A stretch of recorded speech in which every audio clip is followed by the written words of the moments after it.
നമസ്കാരം. കേരളത്തിൽ ഇപ്പോൾ വലിയ ചർച്ച നടന്നുകൊണ്ടിരിക്കുകയാണല്ലോ മാധ്യമങ്ങളിലും മറ്റുമൊക്കെ. SDP-യുടെ വോട്ട് ആർക്ക് എന്ന കാര്യത്തിലാണല്ലോ, ഇടതുപക്ഷത്തിനോ അതോ വലതുപക്ഷത്തിനോ എന്ന രീതിയിലൊക്കെയാണല്ലോ. അവർ പരസ്പരം അങ്ങോട്ടും ഇങ്ങോട്ടും പ്രത്യാരോപണമൊക്കെ ഉന്നയിച്ചുകൊണ്ടിരിക്കുകയാണ്. എന്തായാലും BJPക്ക് SDP-ക്കാർ വോട്ട് ചെയ്യത്തില്ല എന്ന കാര്യം 100% ഉറപ്പാണ്. ഇതിനിടയിൽ CPM-ൻ്റെ ദേശീയ സെക്രട്ടറി MA ബേബി വന്നിട്ട് ഒരു പ്രസ്താവനയൊക്കെ നടത്തിയിരിക്കുകയാണ്. ഒന്നുകിൽ MA ബേബിക്ക് മറവി രോഗമാണ്, അല്ലെങ്കിൽ ബോധപൂർവം അറിഞ്ഞുകൊണ്ട് തന്നെ കള്ളം പറഞ്ഞാണ്. എന്താണ് പറഞ്ഞു വെച്ചത് എന്ന് ചോദിച്ചു കഴിഞ്ഞാൽ SDP ഉണ്ടാവാൻ തന്നെ കാരണം RSS ആണ് എന്നാണ് അയാൾ പറഞ്ഞു വെച്ചത്.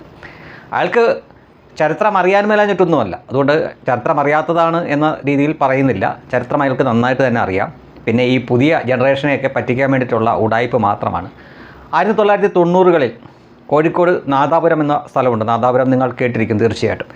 അവിടെ മിക്കപ്പോഴും മുസ്ലിം ലീഗും അതേപോലെ തന്നെ CPM അണികളും തമ്മിൽ സ്പർദ്ധ ഉണ്ടാവാറുണ്ടായിരുന്നു. അത് പലപ്പോഴും ചെറുതും വലുതുമായിട്ടുള്ള കലാപത്തിലേക്ക് കലാശിക്കാറുണ്ടായിരുന്നു. അങ്ങനെ വന്നു കഴിയുമ്പോൾ അവിടെ മേധാവിത്വം ഉണ്ടായിരുന്ന കമ്മ്യൂണിസ്റ്റുകാർ മുസ്ലിങ്ങളുടെ വീടുകൾ തെരഞ്ഞു പിടിച്ച് ആക്രമിക്കുകയും കൊള്ളയടിക്കുകയൊക്കെ ചെയ്യുമായിരുന്നു. അതിങ്ങനെ പതിവായി കഴിഞ്ഞപ്പോൾ മുസ്ലിങ്ങളിൽ തന്നെ പലർക്കും തോന്നി മുസ്ലിം ലീഗിനെ കൊണ്ട് CPM-നെ ചെറുക്കാൻ പറ്റില്ല, പ്രതിരോധിക്കാൻ പറ്റില്ല എന്ന് മനസ്സിലാക്കിയപ്പോൾ അതിൽ കുറേ തീവ്ര ചിന്താഗതിയുള്ള ആളുകളെല്ലാം കൂടെ ചേർന്നിട്ട് ഒരു സംഘടന അവരുണ്ടാക്കി. NDF എന്നായിരുന്നു ആ സംഘടനയുടെ ആദ്യത്തെ പേര്. അന്ന് അതിൻ്റെ ഫുൾ ഫോം എന്തായിരുന്നു എന്ന് ചോദിച്ചു കഴിഞ്ഞാൽ നാദാപുരം ഡിഫൻസ് ഫോഴ്സ് എന്നായിരുന്നു. ആ പേരിൽ തന്നെ അതിൻ്റെ ഉദ്ദേശമുണ്ട്. നാദാപുരം ഡിഫൻസ് ഫോഴ്സ് എന്നായിരുന്നു. അതായത് നാദാപുരത്തെ പ്രതിരോധ സേന എന്ന തരത്തിലാണ് അവർ ആ സംഘടന രൂപീകരിച്ചത്.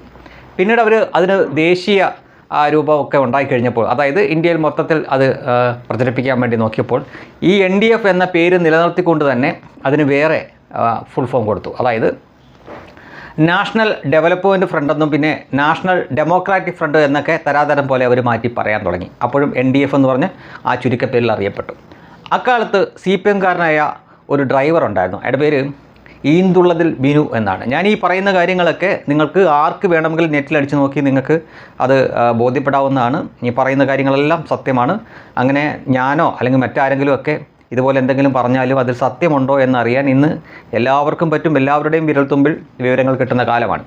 അപ്പോൾ ഈന്തുള്ളതിൽ ബിനു എന്ന് പറഞ്ഞ ഒരു CPM-കാരന് നേരെ ഒരു പീഡന ആരോപണം വരുന്നു. അതായത് അയാളുടെ അയൽക്കാരിയായിട്ടുള്ള ഒരു പർദ്ദധാരിയായിട്ടുള്ള ഒരു മുസ്ലിം സ്ത്രീ, അവർക്ക് ഭർത്താവൊക്കെ ഉണ്ട്. അവർ നിസ്കാരപ്പായിൽ നിസ്കരിച്ചുകൊണ്ടിരുന്നപ്പോൾ ഈ ബിനു അവരെ ബലാത്സംഗം ചെയ്തു എന്ന് പറഞ്ഞിട്ടാണ് കേസ്. അപ്പം നിസ്കാരപ്പായൊക്കെ മനഃപൂർവ്വമായിട്ട് എഴുതി ചേർത്ത സംഗതിയാണ്. ഈ കേസേ കള്ളക്കേസാണ്. അതിനകത്ത് നിസ്കരിച്ചുകൊണ്ടിരുന്നപ്പോൾ ബലാത്സംഗം ചെയ്തു എന്നൊക്കെ പറയുമ്പോൾ അറിയാമല്ലോ, മതവികാരം അത്രയേറെ ആളിക്കത്തും. ഈ പാവപ്പെട്ടവൻ അറസ്റ്റിലായി, ജയിലിലായി. അതിനുശേഷം ഈ പരോളിൽ ഇറങ്ങുന്ന സമയത്ത് ഇവരെന്ത് ചെയ്തു എന്ന് ചോദിച്ചു കഴിഞ്ഞാൽ ഈ NDF-കാർ അയാളെ അവിടുത്തെ അങ്ങാടിയിലിട്ട് വെട്ടിയും കൂത്തിയും മൃഗീയമായ രീതിയിൽ കൊന്നു. അയാളുടെ ലിംഗമൊക്കെ കട്ട് ചെയ്ത് അയാളുടെ വായിലൊക്കെ തിരികെ കയറ്റി എന്നൊക്കെയാണ് പറയുന്നത്. അന്നെന്തായാലും അത് വലിയ വാർത്തയൊക്കെ ആയതായിരുന്നു. ഏതാനും വർഷങ്ങൾക്ക് ശേഷം ഈ ബിനുവിൻ്റെ അമ്മ അവർ മാനസികമായിട്ട് തകർന്നു, മനോനിലയൊക്കെ തെറ്റി. അപ്പോൾ ഒരു ദിവസം വഴിയിൽ വെച്ച് ഈ സ്ത്രീയെ കണ്ടു, ഈ മകനെതിരെ പരാതി കൊടുത്ത സ്ത്രീയെ കണ്ടു. അപ്പോൾ ഇവരുടെ മാനസിക നില മുഴുവൻ തെറ്റിക്കിടക്കുകയാണല്ലോ. ഇവരവരുടെ കയ്യിൽ പിടിച്ചുകൊണ്ട് എൻ്റെ മോൻ രാവിലെ മീൻ മേടിക്കാൻ പോയതാണെന്നും ഇതുവരെ തിരിച്ചെത്തിയില്ല, നീ കണ്ടോ എന്നൊക്കെ തരത്തിൽ. അയൽവക്കക്കാരിയാണല്ലോ, അത് മാത്രം ഓർമ്മയുണ്ട്. അപ്പോൾ ഇവരുടെ ഈ ചോദ്യത്തിൽ ഇവർ ശരിക്കും പതറി. അവർക്ക് കുറ്റബോധം ഉണ്ടായി കാണും. അവർ ഭർത്താവുമായിട്ട് ചേർന്ന് അവർ ഒരുപക്ഷെ ആലോചിച്ച് കാണും. ഒരു പത്രസമ്മേളനം വിളിച്ചു. അങ്ങനെ പത്രക്കാരുടെ മുന്നിൽ അവർ തുറന്നു പറയുന്നു, ബിനു നിരപരാധിയാണെന്നും ഇങ്ങനൊരു സംഭവം ഉണ്ടായിട്ടില്ല എന്നും NDF-കാർ പറഞ്ഞിട്ടാണ് താൻ കള്ളപ്പരാതി കൊടുത്തതെന്നും. ഓർത്തു നോക്കൂ, ഒരു മനുഷ്യൻ്റെ ജീവൻ പോയി. കമ്മ്യൂണിസ്റ്റുകാരനായ ഈന്തുള്ളതിൽ ബിനു എന്ന് പറഞ്ഞ ഒരു പാവപ്പെട്ടവൻ്റെ ജീവൻ NDF-കാർ എടുത്തു, ഒരൊറ്റ കള്ളപ്പരാതിയിൽ. അന്ന് ആ പരാതി ഉയർന്ന സമയത്ത് മുസ്ലിം ലീഗും NDF-ഉം അതേപോലെ തന്നെ കോൺഗ്രസുമൊക്കെ ഇത് വ്യാപകമായ രീതിയിൽ പ്രചരിപ്പിച്ചു. പക്ഷേ ഇതിന് നേരെ ചൊവ്വയൊന്ന് പ്രതിരോധിക്കാൻ പോലും അന്ന് CPM-ന് ആയില്ല.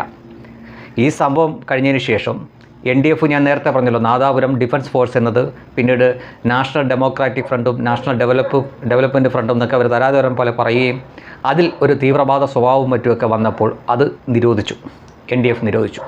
പിന്നീട് ഇതിനെ പുതിയ രൂപത്തിലാണ് മലയാളി കാണുന്നത്. സിമി, ഇപ്പോഴും ആ വാക്ക് നിങ്ങൾക്ക് ഓർമ്മയുണ്ടല്ലോ, സിമി എന്ന രൂപത്തിലാണ് ഇതിനെ കാണുന്നത്. സിമിയും കുറേ നാൾ കഴിഞ്ഞപ്പോൾ രാജ്യം നിരോധിച്ചു. അങ്ങനെ സിമിയും നിരോധിച്ച് കഴിഞ്ഞപ്പോൾ കുറച്ച് വർഷങ്ങൾക്ക് ശേഷം വന്ന സാധനമാണ് PFI അഥവാ പോപ്പുലർ ഫ്രണ്ട് ഓഫ് ഇന്ത്യ. ഈ സിമി തന്നെ students Islamic movement of India എന്നൊക്കെ പറഞ്ഞിട്ടാണ് അവർ തുടങ്ങിയത്. അതിനുശേഷം PFI വരുന്നു, പോപ്പുലർ ഫ്രണ്ട് ഓഫ് ഇന്ത്യ. ഈ പോപ്പുലർ ഫ്രണ്ട് ഓഫ് ഇന്ത്യയുടെ രാഷ്ട്രീയ രൂപമാണ് SDPI.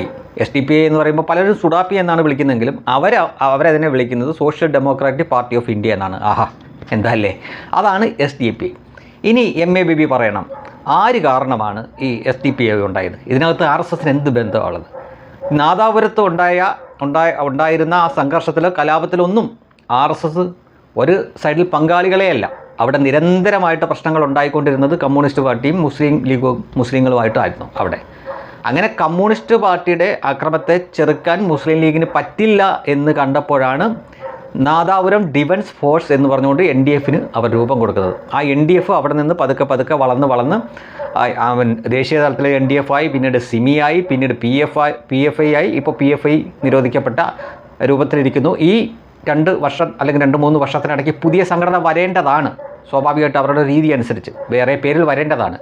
പക്ഷേ കേന്ദ്രത്തിൽ നരേന്ദ്രമോദിയും BJP ഇരിക്കുന്നതുകൊണ്ട് മാത്രം ആ സംഘടനയും നിരോധിക്കുമെന്ന പേടിയുള്ളതിനാലാണ് അവരത് ചെയ്യാത്തത്. മുൻകാലങ്ങളിൽ കോൺഗ്രസ് സർക്കാരും അവരെ നിരോധിച്ചിട്ടുണ്ട്, പക്ഷേ അപ്പോഴൊക്കെ പുതിയ പേരിട്ട് വന്നു.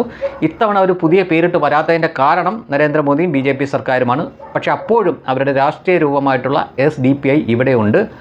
ആ പാർട്ടി ഉണ്ടായത് RSS കാരണമാണ് എന്ന് MABB പറയുമ്പോൾ അയാൾക്ക് തലയ്ക്ക് സ്ഥിരതയില്ലെന്നോ നല്ല ചികിത്സ വേണമെന്ന് മാത്രമേ ഏറ്റവും ലളിതമായി പറയേണ്ടതുള്ളൂ. അവരുടെ ഒരു നിരപരാധിയായിട്ടുള്ള ഈന്തുളതൽ ബിനു എന്ന് പറഞ്ഞൊരു പാവപ്പെട്ടവൻ ഒരു കാരണവുമില്ലാതെ കൊല്ലപ്പെട്ടതാണ് ഈ SDPIയുടെയൊക്കെ പൂർവ്വരൂപമായിട്ടുള്ള NDF എന്ന ആ സംഘടന കാരണം. എന്നിട്ടും ഇങ്ങനെ ഉളുപ്പില്ലാതെ പറയണമെങ്കിൽ ഇവനോടൊന്നും കൂടുതലൊന്നും പറഞ്ഞിട്ടൊരു കാര്യമില്ല.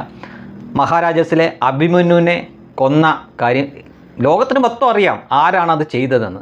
അവരുടെ വോട്ട് ഉളുപ്പില്ലാതെ വാങ്ങാൻ ഇപ്പോഴും മടികണിക്കാത്ത ഇവരോടൊന്നും പിന്നെ കൂടുതൽ നമ്മൾ പറഞ്ഞിട്ട് ഒരു കാര്യവുമില്ല.